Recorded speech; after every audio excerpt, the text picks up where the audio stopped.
আজকে যেটা elderly nutrition, আলু আপা আমাদের শ্রদ্ধেয় সবার পরিচিত, তাকে আসলে কিছু তাকে নিয়ে বলার আমাদের কিছু নেই। উনি আসলে নিউট্রিশনকে আমি যতটুকু জানি যে উনাকেই আমরা এই সেক্টরে এসে ওনাকে আমরা পেয়েছি। উনি আসলে অনেক কিছু জানেন, উনি বলেও গেছেন এলডারলি নিউট্রিশন নিয়ে অনেক কিছুই আপনারা জেনেছেন। তবে এই বিষয়টা আমি যেটা বলবো, আমি যেহেতু জাতীয় হৃদরোগ ইনস্টিটিউটে অনেক দিন ধরে আছি, কাজ করছি। এর আগেও আমি হেলেন কেলার ইন্টারন্যাশনালে ছিলাম, ডার্ডেন্ট একটা ইংলিশ মিডিয়াম স্কুলেও আমি ছিলাম। তারপর আমি সরকারি পুষ্টিবিদ হিসাবে আছি, এটা আমার সৌভাগ্য। তবে একটা জিনিস আমি বলি যে এখানে দেখে থাকবেন আপনারা যে আমি কিন্তু নিউট্রিশনিস্ট। গভর্নমেন্ট আমাকে যে পোস্টটা দিয়েছে এর থেকে আমি উপরে উঠতে পারছি না। আমার গ্রেড বাড়ছে, আমি 6 গ্রেডে চলে যাচ্ছি বা হয়তো 5th গ্রেডে চলে যাব, কিন্তু আমি পুষ্টিবিদ। কিন্তু অনেকেই যারা আছে আমার ইন্টাররা যারা করে ওরা সুন্দর করে লিখতে পারে ক্লিনিক্যাল নিউট্রিশনিস্ট।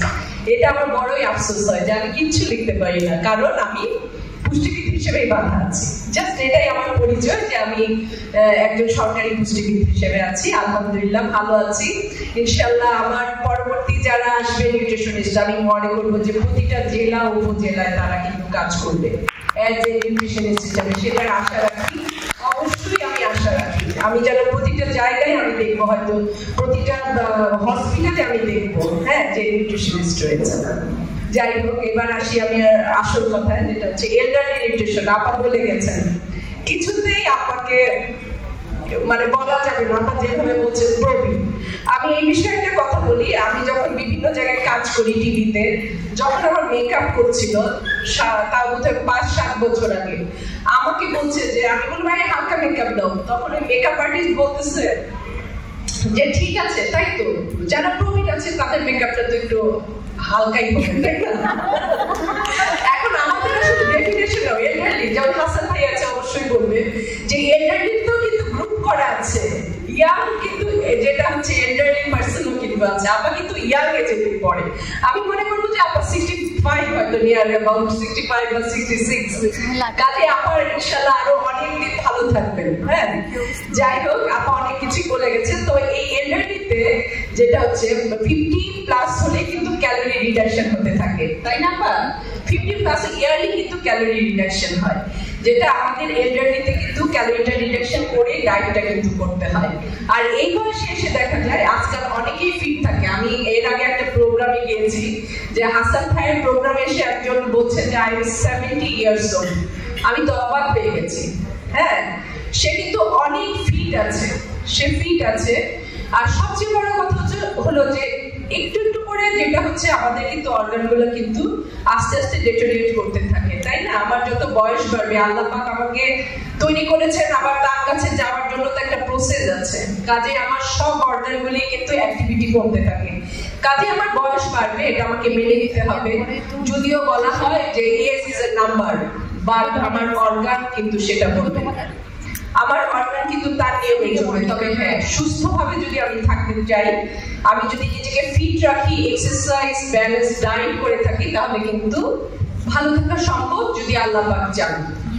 আর এই ক্ষেত্রে আমি বলবো যে এলডারলিতে বিভিন্ন রকমের ডিজিজ হয়ে থাকে, যেটা হচ্ছে যে ডায়াবেটিস কিন্তু অনেক ক্ষেত্রে অনেকেরই দেখা যায়, কার্ডিয়াক ডিজিজটা থাকে। আমরা জানি যে 2 বছরের পর থেকে বা শুরু থেকে আমি জন্ম হলাম, তারপর থেকে তো আমার একটু একটু করে দেখা যায় যে আমার হয়তো ধমনীতে কোথাও একটু একটু করে কিন্তু ফ্যাট জমছে। আমি যদি এখন আমার এনজিওগ্রামের কথা বলি, দেখা যাবে যে কোথাও না কোথাও একটু ঝামেলা আছে, সেটা দিয়ে আমি চালিয়ে নিতে পারছি। এটা শুধু এলডারলিতেই হবে তা না, তবে এজিং প্রসেসে হতে পারে, হৃদরোগ হতে পারে, এবং এটা হয় যেটা হচ্ছে উচ্চ রক্তচাপটা দেখা যায় যে আনকন্ট্রোল হয়ে থাকে। তারপর আরেকটা সমস্যা হলো যে ম্যাক্সিমাম ক্ষেত্রে দেখা যায় যে হজমের সমস্যা। এই যে আপা বললেন যে ইলেকট্রোলাইট ইমব্যালেন্স, এটা কিন্তু very very important. Electrolyte imbalance কখন হয়?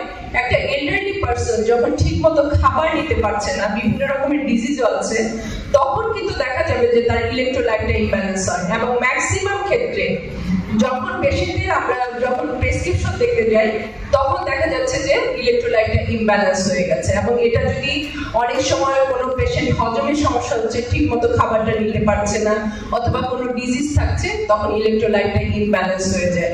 এই জন্য ইলেকট্রোলাইট ইমব্যালেন্স যাতে না হয়। দিনের পর দিন যদি তার এটা চলতে থাকে সেটা কিন্তু বিভিন্ন রকম সমস্যা দেখা দিতে পারে। কাজে সে যেন খাবারটা ঠিক মতো পায়। মোট কথা হচ্ছে যে একটা এল্ডার পার্সনকে আমরা কিন্তু যদি কিডনি সমস্যা না থাকে বা পটাশিয়াম মাঝে মাঝে কিন্তু আমরা খাবার হিসেবে সে যদি কাঁচা শসাটাও নিতে না পারে মাঝে মাঝে কিন্তু তাকে আমরা ডাবের পানিটাও দিতে পারি, একটু কলা দিতে পারি। কলা কিন্তু একটা এল্ডার পার্সন খুব সহজেই নিতে পারে। কাজে আমরা খেয়াল করব সে যদি কাঁচা সালাদ না নিলেও তাকে আমরা কলা বা অন্য কোনো ফলমূল দিয়েও কিন্তু এই জিনিসগুলো কভার করতে পারি। এবং আমরা মাঝে মাঝে তাদের যদি ইলেকট্রোলাইটটা দেখি, যদি দেখা যায় সোডিয়ামটা কম থাকে অনেক সময় সোডিয়ামের ট্যাবলেট দিয়ে দেওয়া হয়। আমরা কিন্তু লবণ দিয়েও মাঝে মাঝে তাকে একটু খাবারের লবণ নিষেধ থাকে মাঝে মাঝে কিন্তু একটু লবণ অ্যাড করতে পারি। এটা যেটা হচ্ছে খাবারের সাথে কিন্তু আমরা মাঝে মাঝে একটু দিতে পারি, যেটা হচ্ছে যে তার যদি সোডিয়ামটা কম থাকে 131 বা এর নিচে চলে গেল সেই ক্ষেত্রে আমরা এই জিনিসটা খেয়াল করবো। তবে এটা হচ্ছে যে সময়ে সময়ে এটা কিন্তু যখন এল্ডার পার্সনদের ক্ষেত্রে এটা কিন্তু কি করতে হয়, এটা কিন্তু চেক করে নিতে হয়। আর যেটা হচ্ছে কার্ডিয়াক আমাদের পেশেন্টগুলি রয়েছে বিশেষ করে এল্ডার পার্সন, অনেক ক্ষেত্রে দেখা যায় যে তাদের বিভিন্ন রকম খাবারে কিন্তু সমস্যা হচ্ছে এবং তারা যে খাবারগুলি নিচ্ছে, যেটা আমি বলবো যে কমপ্লেক্স কার্বোহাইড্রেটের কথা বলে গেলেন, যে একটা কার্ডিয়াক পেশেন্ট অনেক ক্ষেত্রে দেখা যায় যে আমরা যে ফাইবার যুক্ত খাবারগুলো দিই সেটা কিন্তু একটা এল্ডারলি পার্সন নিতে পারে না। সেই ক্ষেত্রে আমরা কি করতে পারি, যে আমরা বলি লাল আটা তাকে দিতে, সে হজমই করতে পারবে না, তখন আমরা তাকে সাদা আটাটাই হয়তো কমপ্লেক্স হইতে যেটা আমরা করতে পারি তার সাথে আমরা সবজি বা অন্য কিছু দিয়ে যে সবজিগুলো সহজে হজম করতে পারে। আমার মনে হয় 60-65 এতটা সমস্যা হয় না, যখন 70-তে চলে যায় তখন কিন্তু এই সমস্যাগুলি বেশি দেখা যায় যদি তার খুব বেশি রকমের মানে ডিজিজ না থাকে। সেই ক্ষেত্রে আমরা ওই যে সাদা চালের ভাতই দিলাম, হয়তো আমরা লাউ, চাল কুমড়া, পেঁপে এই জাতীয় খাবারগুলো যদি সহজে হজম করতে পারে তাকে আমরা দিতে পারি। এবং একজন কার্ডিয়াক পেশেন্ট, হ্যাঁ ডিম নিয়ে কথা আছে যে একটা ডিম সে নিতেই পারে, বিশেষ করে একটা এল্ডারলি পার্সন প্রতিদিন সকালে একটা ডিম সেদ্ধ কিন্তু তার জন্য ভালো একটা খাবার হতে পারে একটা ডিম। তবে যেটা হচ্ছে যে আমরা খেয়াল করে দেখবো যে দুটো ডিম একবারে নয়, যদি তার শারীরিক অবস্থার উপর ডিপেন্ড করতে হবে। ডিমের কুসুম নিয়ে অনেক কথা আছে, কিন্তু আমি যদি ভুল না করে থাকি সেখানে কিন্তু স্যাচুরেটেড ফ্যাটি অ্যাসিড আছে। কাজেই আমরা ডিম দেওয়ার ব্যাপারে কিন্তু সতর্ক থাকবো। একটা ডিম দুটো ডিমের সাদা অংশ খুব ভালো কাজ করে, দ্যাটস ফাইন, কিন্তু আমরা একসাথে 4টা ডিম কুসুম সহ বা 2টা ডিম কুসুম সহ প্রতিদিন তো দেওয়ার দরকার নেই। আমার অবস্থা ভেদে সেটা কিন্তু ডিপেন্ড করবে। কাজে একটা এল্ডারলি পার্সন নিশ্চিতই একটা ডিম কুসুম সহ সে খেতে পারে।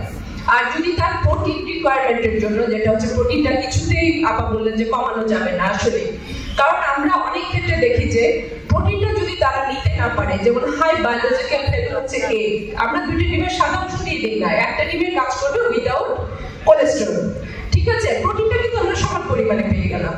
কাজেই একটা ডিম একটা কার্ডিয়াক পেশেন্ট হোক একটা ক্যান্সার পেশেন্ট হোক সেটা কিন্তু তারা নিতে পারছে ডিমটা। আর যেটা হচ্ছে মাছ, আমরা যেটা বলি যে মাছটা খেতে পারে সে, সেটা হয়তো মাছের মাথা তার যদি কোলেস্টেরলের সমস্যা হয় সেক্ষেত্রে আমরা অ্যাভয়েড করি। তবে একেবারে যে নিতে পারবে না তা না, কারণ অনেক দেখা গেছে এল্ডারলি পার্সন কিন্তু আবার মাছের মাথাটাও কিন্তু পছন্দ করছে অনেক সময় দেখা যায়।